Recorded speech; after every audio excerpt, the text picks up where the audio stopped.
માની જેમ ગોરાબાને કેવી રીતે સમજાવી શકું? એના માટે તો એક માં હોવાનો અનુભવ જોઈએ ને. અને હું માં ક્યાં છું? તું તો બહુ નસીબદાર છે તુલસી. તને તારા બાળક હારે એક વરસ રહેવા મળ્યું છે.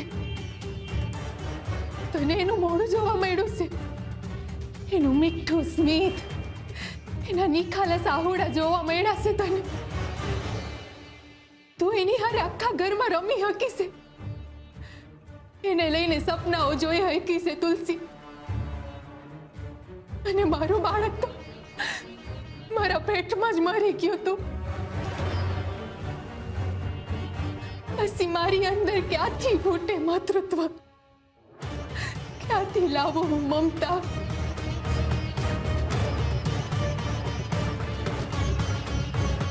પણ આ ગોરાભાઈ મારી હારે બહુ ખોટું કર્યું છે. ને એમણે એક વાર ખટકોય ન થાયવો. એમને મને એક વાર નથી કીધું કે ભાભી મારી ભૂલ થઈ ગઈ છે, મને માફ કરી દો. જ્યારે જુઓ ત્યારે હરે કૃષ્ણ હરે કૃષ્ણ. એમાં બે બે બાળકોને હરીને દમ પોગાડી દીધા છે એમને. તુલસી, આ 7 મહિના ગોવિંદ તારા પેટમાં રહ્યો છે, એમને શું ફરક પડે? ના એમને પેટનો ભાર વેઠ્યો છે, પ્રસૂતિની પીડા, તો એમને શું ફરક પડવાનો? પીડા અટાણે તને આવી છે, તોય હજુ એ બે જવાબદાર માણસની જેમ ફરે રાખે છે. આ ગોરાનું આવું વર્તન અને ઘર બારીને તીરથની વૃત્તિના લીધે મારું મન કડવું થઈ ગયું છે. તું જ કે તુલસી, મારી જીભ મીઠી કેવી રીતે રહે? ના ના, મેં પ્રયત્ન બહુ કર્યા છે, પણ ગોરાબા એવું કંઈક કરી નાખે છે જેનાથી મને બહુ ગુસ્સો આવી જાય છે. ને હવે એમને તો હદ જ પાર કરી નાખી છે. અને એમણે પેટના જણિયાથી જ પગ રંગી નાખ્યો. હું મારા બાળકના મૃત્યુના આઘાતમાંથી માંડ માંડ બહાર આવી હતી, અને આ ગોવિંદના મૃત્યુએ મારો આઘાત ફરીથી તાજો કરી દીધો છે. મારું મરેલું બાળક મને પોકારી પોકારીને કહે છે કે માં, મને આ દુનિયામાં આવતા પહેલા અહીંયાથી મને જવાનો પરવાનો દઈ દીધો.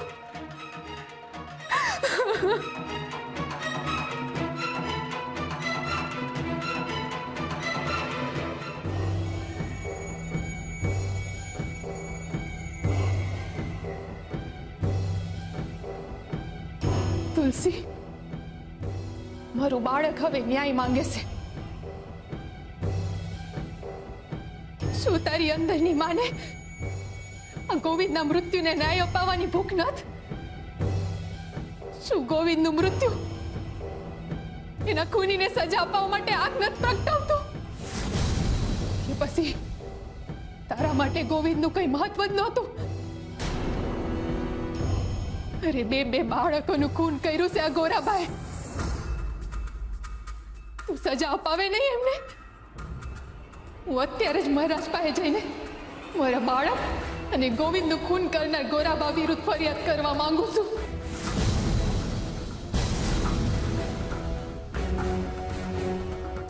પણ હું એકલી પડું છું તુલસી, કારણ કે તમારા જેઠ આ ગોરા વિરુદ્ધ જાશે નહીં, અને સસરાજી તો ગામે ગામ ભજન કરતા ફરે છે. તુલસી, તારા હૈયાના ટુકડાનું ખૂન થયું છે, ખૂન. તું ગોવિંદને ન્યાય નહીં અપાવે? બોલ તુલસી, બોલ. તુલસી, તે તારા હૃદયનો ટુકડો ખોયો છે. શું તું ઊભી રહીશ મારી હારે? ગોવિંદને ન્યાય અપાવીશ? બોલ તુલસી, બોલ. બોલ તુલસી, મારો સાથ આપીશ?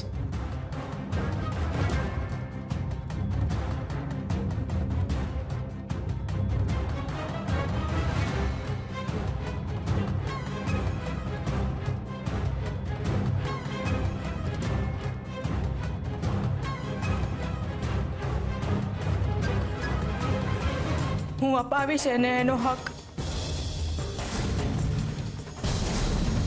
મળશે મારા ગોવિંદને સાચો ન્યાય. હું મારા ગોવિંદને ન્યાય અપાવવા માટે કંઈ પણ કરીશ. હું ફરિયાદ કરીશ મહારાજને. હું ન્યાય અપાવીશ મારા ગોવિંદને અને ભગતને સજા અપાવીશ.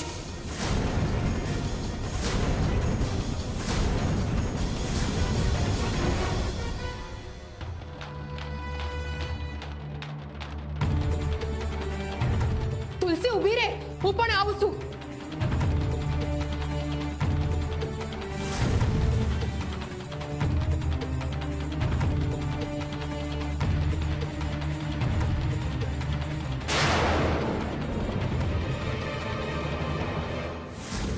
મારા દીકરાનું ધબકતું હૃદય પળવારમાં છુંદાઈ ગયું.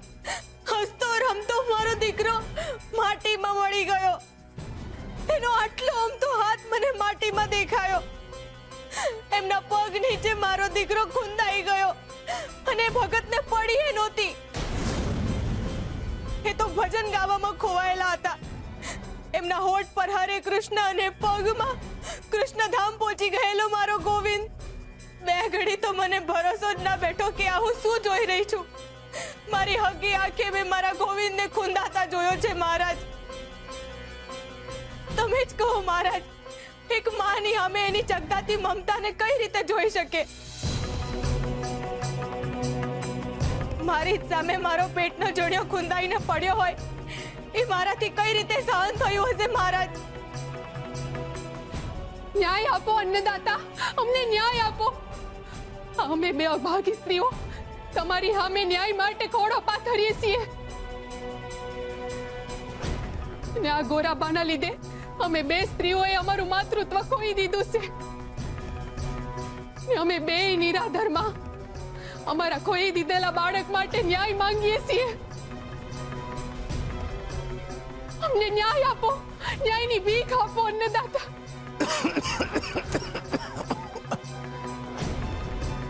તમારી વાત સાચી છે. જે ગોરાએ કર્યું એ. ઉભા રહો પિતાશ્રી. ના માતા, તમે રડશો નહીં. ન્યાય માટે પણ ભીખ માંગવી પડે એટલો નબળો નથી આ ગામનો રાજા. આ દરબારમાં ન્યાય માંગવા માટે કોઈને પણ લડવું કે રડવું નહીં પડે. હું ન્યાય માટે લડી શકું છું.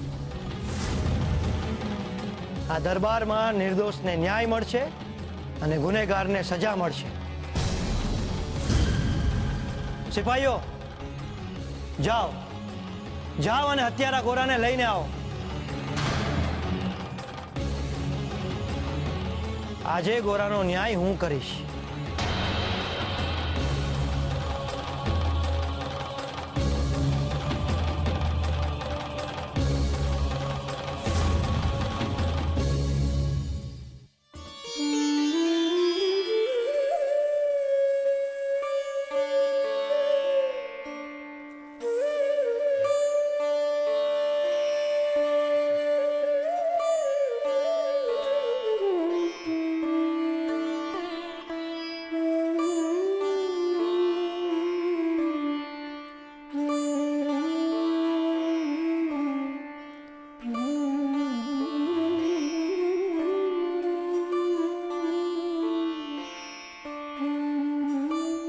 ગોરા ભાઈ, મને માફ કરી દે. બધુંય પૂરું થઈ ગયું ને હું કાંઈ ના કરી હઈકો. તે કેટલી મહેનતથી બધું ઊભું કર્યું હતું ને, એક પળમાં બધું તોડીને જતા રહ્યા અને હું કાંઈ ના કરી હઈકો ભાઈ. આપણા રોકવાથી ક્યાં કાંઈ રોકાય છે ભા. અંધુય હરિની ઈચ્છા મુજબ થાય છે. પણ ભા, હરિની આવી તો કેવી ઈચ્છા હે? એ તો એ જ જાણે. આપણે ના એની ઈચ્છા જાણી શકીએ ના એની લીલા. પણ જો ભાઈ, બધું પૂરું થઈ ગયું.